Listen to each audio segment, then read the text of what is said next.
channel Ngulik Horor.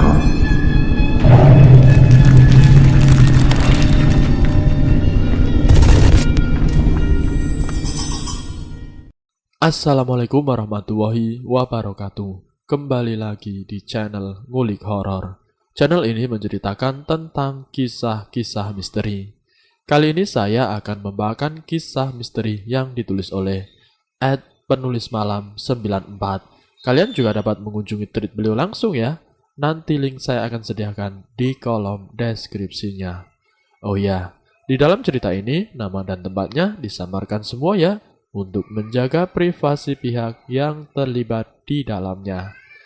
Yuk, daripada kita lama-lama, langsung saja kita simak ceritanya. Bismillahirrohmanirrohim. Kali ini saya akan membawakan kisah misteri yang berjudul Berbondong-bondong Mencari Pesugihan. Berlatar di tahun 2008 sampai 2009, saat aku naik kelas 2 SMP. Aku diajak pindah sama mama ke kota M, yang kala itu status mama sudah menikah dengan PNS. Singkat cerita, pas aku pindah ke kota M, rumah yang dibeli mama ini belum jadi, masih 60% pengerjaan. Jadi mama dan ayah tiriku memutuskan untuk mencari kontrakan dulu di sekitar perumahan tersebut. Alasannya agar tidak terlalu jauh untuk mengontrol ke rumah yang sedang dibangun ini.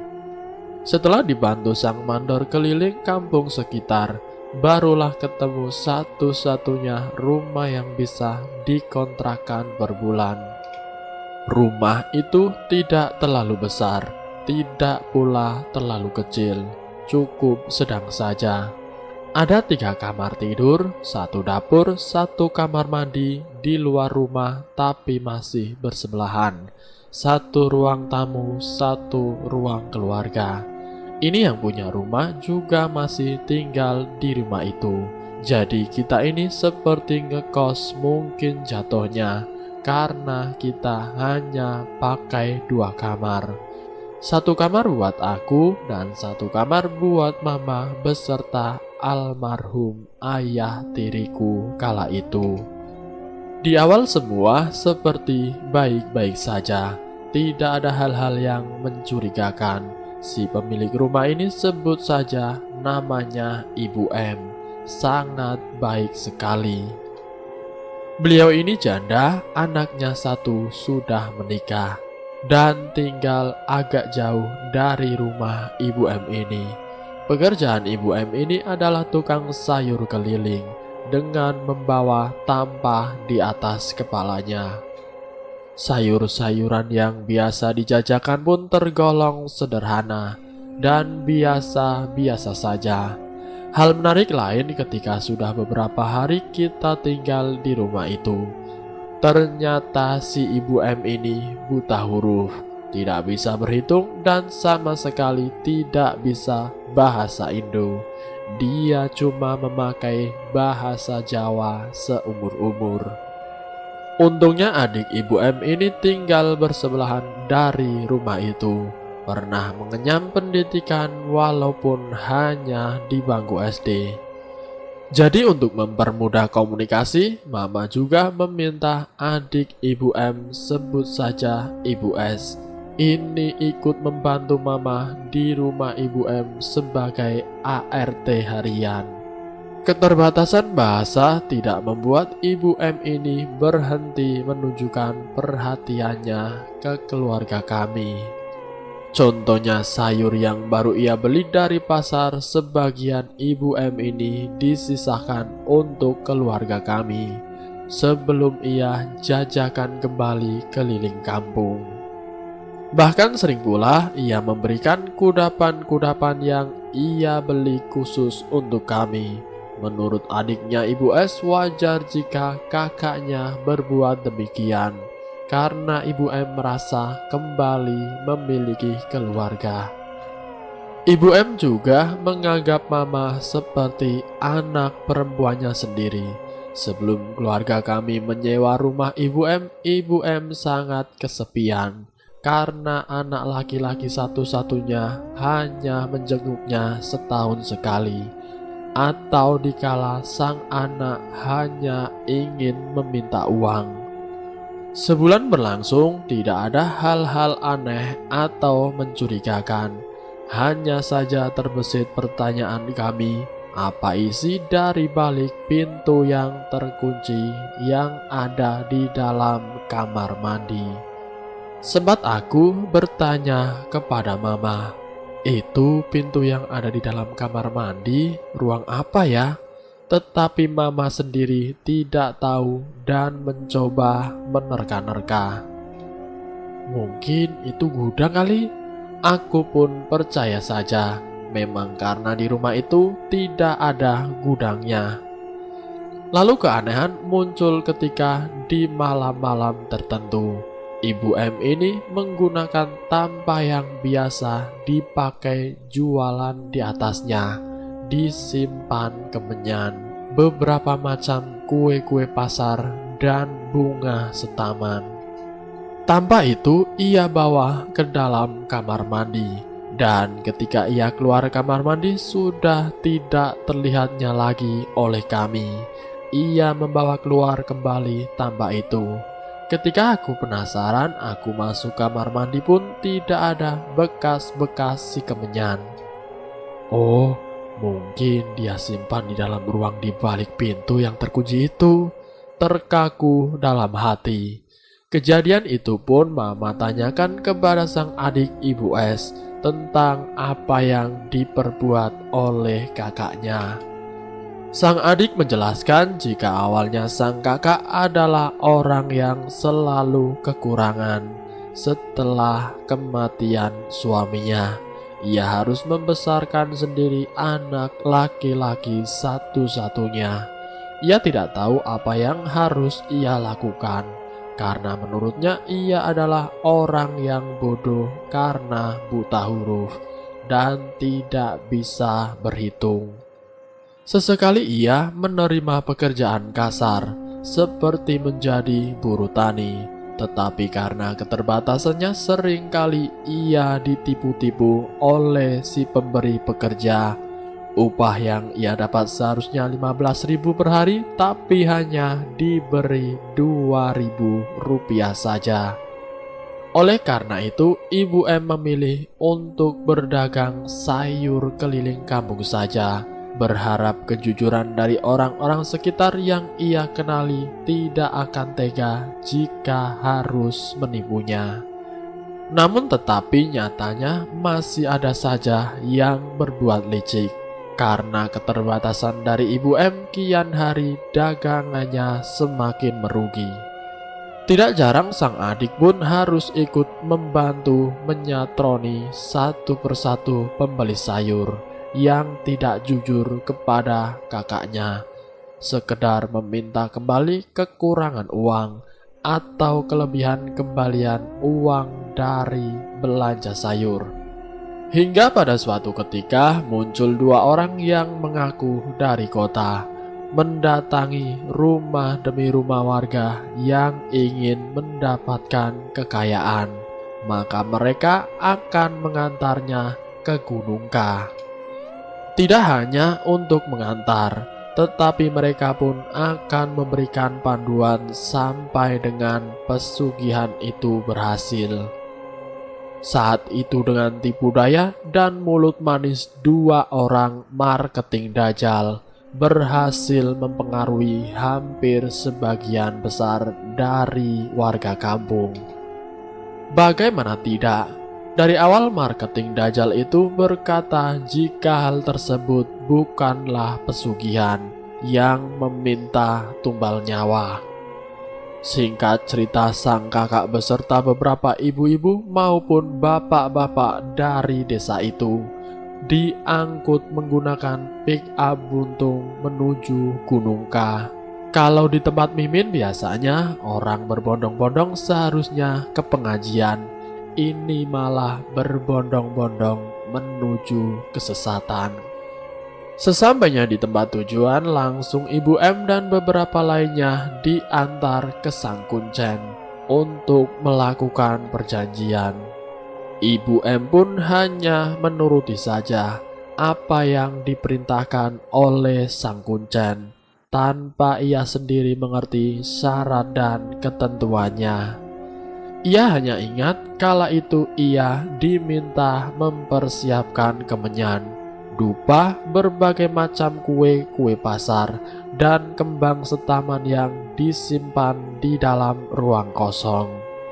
Sepulangnya dari Gunung Kah, Ibu M melakukan semua apa yang diminta sang kuncen. Dan ketika malam ia bermimpi didatangi sosok makhluk yang berkepala kerbau. Sosok itu berkata jika Ibu M harus tetap berjualan berkeliling seperti biasanya, tetapi uang yang ada di dalam dompetnya akan dilipat gandakan setelah ia pulang ke rumah. Terlalu dalam kesenangan itu, Ibu M nampaknya lupa atau memang ia tidak mengerti jika ia harus tetap memberikan sesaji kepada makhluk itu. Sehingga beberapa waktu keramat yang digunakan sebagai pemujaan ia lewati begitu saja dan tidak pernah diberikannya syarat sesajen itu lagi. Di suatu malam, Ibu M diberi mimpi jika ia dibawa oleh manusia berkepala kerbau ke sebuah ruang gelap. Kaki dan tangannya dirantai, mulutnya berteriak keras tetapi tidak ada yang menjawab. Ia hanya diberikan makan yang seperti kotoran manusia. Ruang itu gelap, bau dan menjijikan. Bau busuk menyengat penciumannya, dan setiap ia lapar diberikannya kotoran manusia lagi. Ibu M bercerita entah beberapa lama mimpi itu, tetapi seakan ia tidak pernah bisa tersadar dalam mimpinya sendiri. Ibu S menambahkan jika sang kakak mengalami gangguan jiwa. Ia berteriak-teriak seperti hewan yang mengamuk, melepaskan pakaiannya dan berjalan telanjang. Sempat hampir 1 minggu sang kakak menghilang, dan untung saja ia ditemukan duduk di bawah pohon besar alun-alun kota M, yang mana jaraknya lumayan cukup jauh dari rumah. Segera oleh sang adik, kakaknya dijemput dan dirawat seperti biasa, tetapi ia malah sering marah dan meronta-ronta. Beberapa kali dibawa ke Pak Kiai untuk diobati tidak membuahkan hasil. Ketika berobat di Kiai yang ketiga, sang kakak diberi saran untuk kembali ke Gunung Kah. Karena ada perjanjian gaib yang menurut sang kiai dibatalkan oleh satu pihak. Kemudian segera Ibu S mencari kembali 2 orang marketing dajjal dengan berpura-pura jika ia berminat melakukan perjanjian itu. Akhirnya sang adik menemui sang kuncen. Kuncen itu menjelaskan jika sang kakak tidak mengikuti syarat dan ketentuan dari perjanjian, hingga sosok itu mengambil jiwanya untuk dijadikan budak. Ibu S mengibah kepada sang kuncen untuk kembali menyembuhkan kakak yang ia cintai.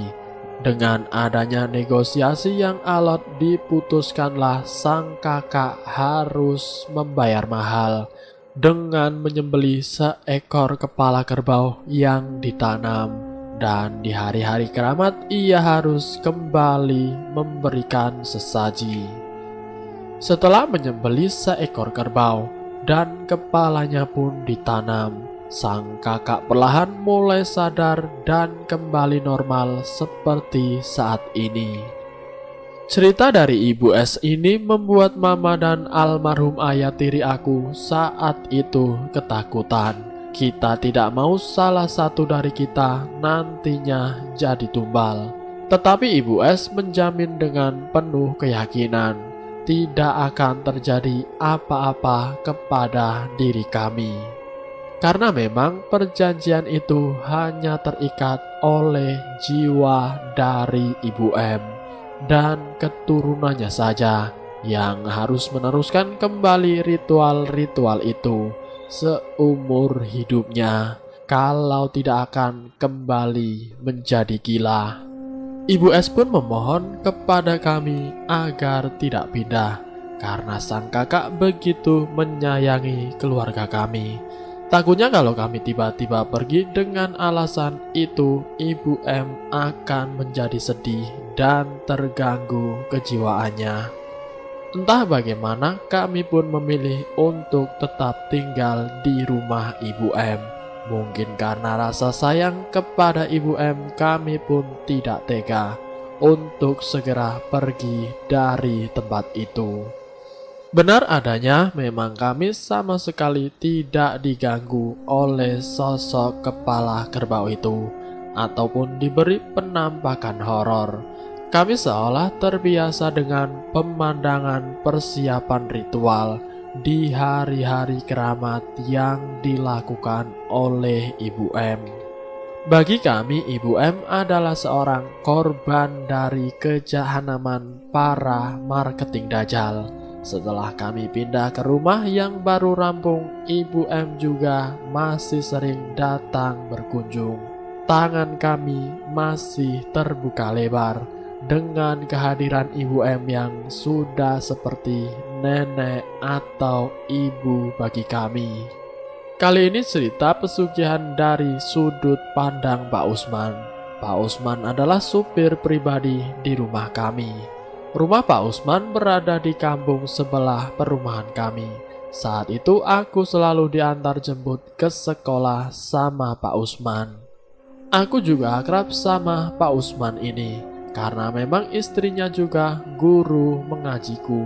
Hampir setiap pagi di jalan tidak jauh dari perumahan, aku melihat nenek-nenek membawa karung besar berisikan plastik botol minuman.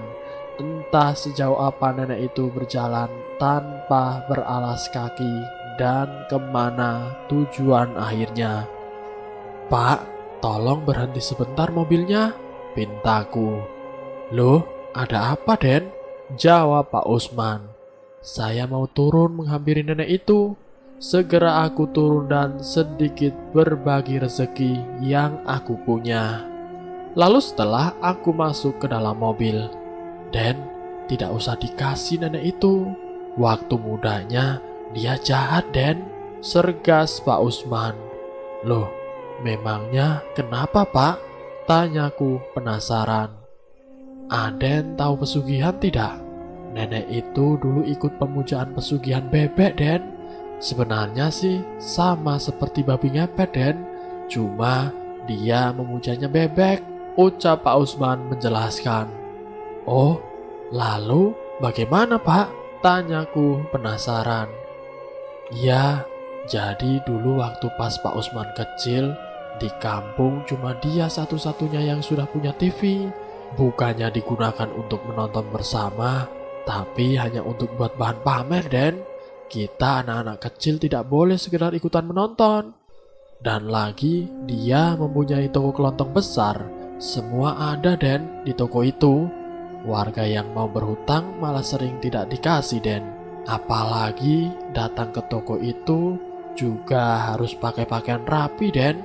Sudah seperti mall saja pikirannya mungkin. Tapi anehnya, warga kampung juga sering kehilangan uang, apalagi saat musim panen. Hingga ketika ada buah bibir, jika si nenek itu dulu punya pesugihan. Saat itu seringnya kehilangan uang, warga semakin santer terdengar. Tidak hanya di kampung Bapak, Den, tetapi sampai ke kampung sebelah. Pada suatu waktu, warga kampung sebelah berhasil menangkap seekor bebek, yang mana bebek itu dianggap bebek pesugihan. Warga kampung sebelah pun mengadakan pengumuman akan merebus hidup-hidup si bebek keesokan harinya. Sehari sebelum bebek itu direbus hidup-hidup, si nenek menjumpai si orang pintar. ia akan menebus berapapun biayanya dan akan mengembalikan semua yang sudah hilang dari warga. Naas permintaan itu ditolak mentah-mentah. Kini warga mengetahui, ternyata di balik kekayaan yang selalu ia pamerkan, ia dan suaminya adalah pelaku pesugihan bebek, Den. Kini bebek itu direbus di depan mata si nenek. Di saat yang bersamaan, suami dari si nenek yang beberapa hari tidak terlihat ditemukan telah tidak bernyawa dengan luka sekujur tubuh yang mengelupas kulitnya seperti terkena air mendidih. Tidak hanya sampai di situ, warga langsung menjarah semua isi toko milik si nenek dan menjarah semua harta benda yang ada di rumah si nenek hingga habislah semua milik kepunyaannya si nenek. Rumah dan toko besar itu sudah terjual, tidak ada lagi yang tersisa, Den. Kini hanya rumah bambu reot tempat bernaung ia dan anak laki-lakinya. Anak laki-laki yang diharapkan bisa menjadi tulang punggung. Ia pun harus pasrah menerima kenyataan, hanya menjadi seorang buruh tambal ban yang sehari-hari pun mungkin tidak cukup untuk membeli kebutuhan makanan untuk sang ibu dan dirinya. Di umur yang renta itu, miris, nenek harus bekerja keras sebagai pemulung botol bekas. Tutup cerita dari Pak Usman. Bagiku, aku sama sekali tidak peduli dengan latar belakang si nenek dahulu, karena saat ini keadaan si nenek berada di dalam pahitnya kemiskinan. Dan selama aku melihat nenek itu, aku selalu memberi apa yang bisa aku beri.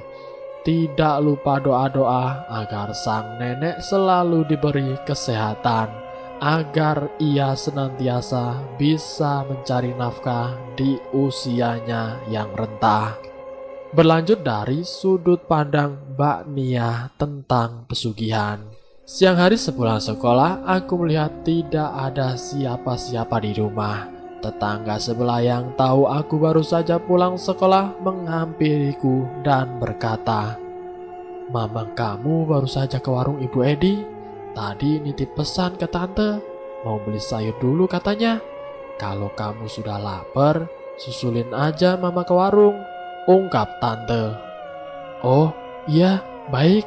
Makasih kalau begitu tante," jawabku. Segera karena sudah lapar, aku susulin aja mama ke warung Ibu Edi yang tidak jauh dari rumah. Warung Ibu Edi ini warung nasi sama warung sayur mentah. Dan benar saja di situ ada mama yang lagi mengobrol sama dua orang ibu-ibu. Sebut saja Mbak Nia sama Mbak Min. Saat itu aku memilih untuk makan langsung di tempat Ibu Edi karena lauk yang aku pesan nasi rawon. Karena aku masih makan di tempat, kesempatan mama dan dua orang ibu-ibu lainnya semakin seru bercerita hingga aku mendengar pembicaraan itu menjurus ke pesugihan. Ibu ye, tahu tidak sampean? Aku juga pernah loh diajak ke Gunung K. Saat itu suamiku sudah lama nganggur, Bu. Jadi pas ada yang ngajakin, aku ya mau saja, Bu. Terus pas di sana, aku dibawa masuk ke dalam rumah Mbak itu. Lalu aku ditanyain, "Apa niatmu sudah bulat?" Lalu aku pun menjawab, "Bu, sudah Mbak." Dan si Mbak itu bertanya berulang kali sampai 4 kali. Aku yang sebenarnya kesal, Bu, ditanya berulang kali. Lalu si Mbak bilang, "Baiklah, kalau memang tekadmu sudah bulat, kamu lihat ini. Ada seekor ikan gurame yang harus kamu makan hidup-hidup." Awalnya aku jijik, Bu. Masa iya aku disuruh makan ikan mentah? Tapi karena saat itu aku, ya wis, tak niati saja. Tak ambil ikan gurame itu. Pas mau tak makan, lah kok jadi anak bayiku. Ya sudah, aku tidak jadi, Bu. Aku memilih pulang sendiri. Dan sepanjang perjalanan, aku tidak berhenti beristighfar dan sholat tobat setelah sampai di rumah. tutup Mbak Nita.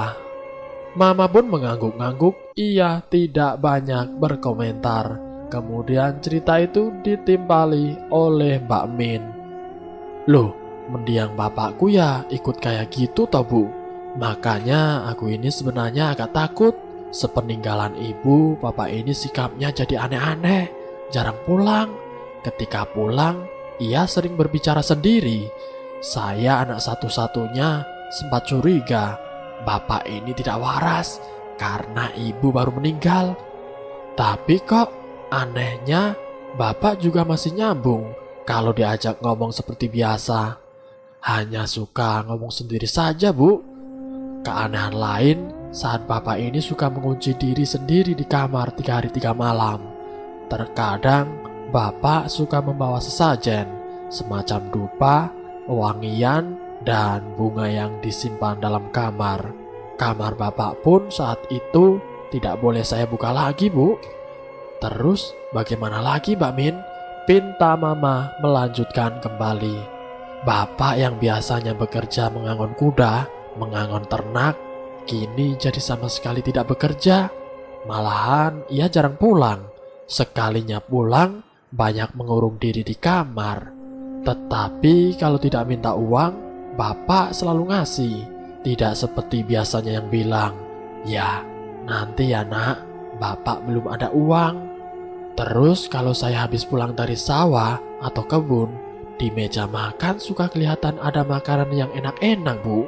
Ayam goreng, daging, dan lain-lain. Pas saya tanya ke bapak, bapak cuma bilang, "Makan saja buat kamu. Kamu tidak pernah ngerasain makan enak kan?" Keanehan demi keanehan muncul. Terkadang malam-malam saya suka dengar ada kereta kuda yang berjalan dan berhenti di depan rumah.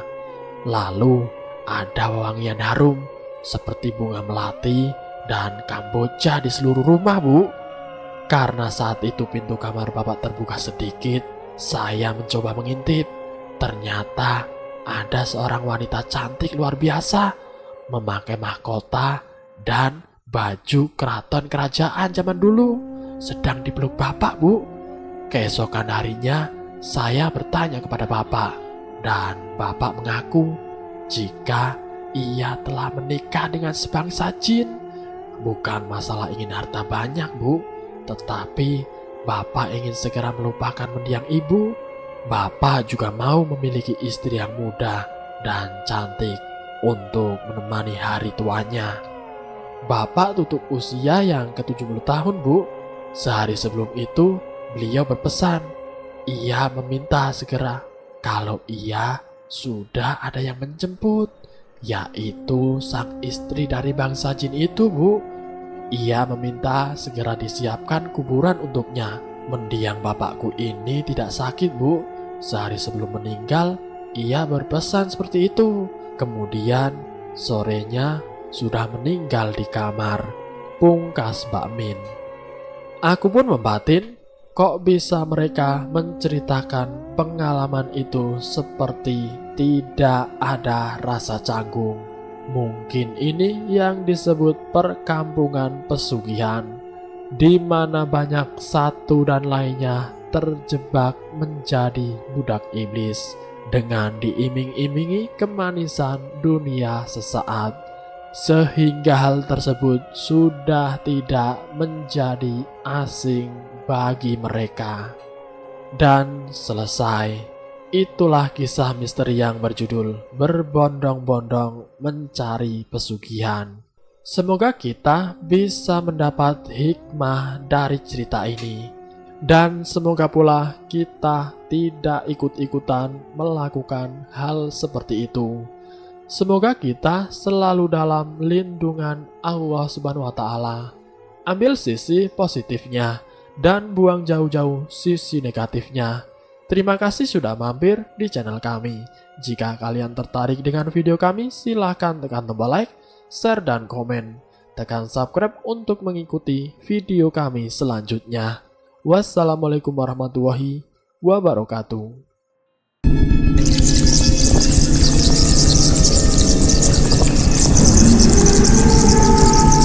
Selamat datang di channel Ngulik Horor.